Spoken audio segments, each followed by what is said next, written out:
എന്ന് പറഞ്ഞവരെ ഇന്നത്തെ സുവിശേഷത്തിലെ ഈശോ യഹൂദരോട് പറയുകയാണ്, പടിഞ്ഞാറ് മേഘം ഉയരുന്നത് കണ്ടാൽ മഴ പെയ്യും എന്ന് നിങ്ങൾ പറയുന്നു, മഴ പെയ്യുകയും ചെയ്യുന്നു.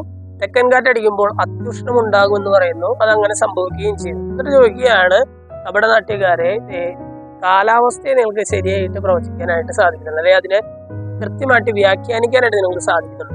ഈ കാലഘട്ടത്തെ എന്തുകൊണ്ട് നിങ്ങൾക്ക് കൃത്യമായിട്ട് വ്യാഖ്യാനിക്കാനായിട്ട് സാധിക്കുന്നില്ല എന്ന് ചോദിക്കുകയാണ്. അല്ലെ, നമ്മളോടും ഈ ചോദ്യം ചോദിക്കാൻ സാധ്യതയുള്ള ഒരു ചോദ്യമാണ്. കാരണം എന്താണ്, കാലാവസ്ഥയെ കൃത്യമായിട്ട് പഠിക്കാനും അതിനെ വ്യാഖ്യാനിക്കാനും നമുക്ക് സാധിക്കുന്നുണ്ട്. കൃത്യമായിട്ട് മഴക്കാർ വന്നാൽ മഴ പെയ്യും എന്ന് നമ്മൾ വ്യാഖ്യാനിക്കുന്നു, അല്ലെങ്കിൽ നമ്മൾ അതിനെ ഉറപ്പിക്കുന്നു. ഈശോ പറയുകയാണ്, ഈ കാലഘട്ടത്തെ വ്യാഖ്യാനിക്കാനായിട്ട് അല്ലെങ്കിൽ ദൈവികമായിട്ടുള്ള കാര്യങ്ങളുടെ ചില സൂചനകൾ തിരിച്ചറിയാനായിട്ട് നമുക്ക് സാധിക്കാത്തത് എന്തുകൊണ്ടാണ്? പ്രകൃതിയിലെ സൂചനകൾ തിരിച്ചറിയാനായിട്ട് നമുക്ക് സാധിക്കുന്നുണ്ട്. എന്തുകൊണ്ട് ആത്മീയ ജീവിതത്തിലെ ചില സൂചനകളെ നിനക്ക് തിരിച്ചറിയാനായിട്ട് സാധിക്കുന്നില്ല?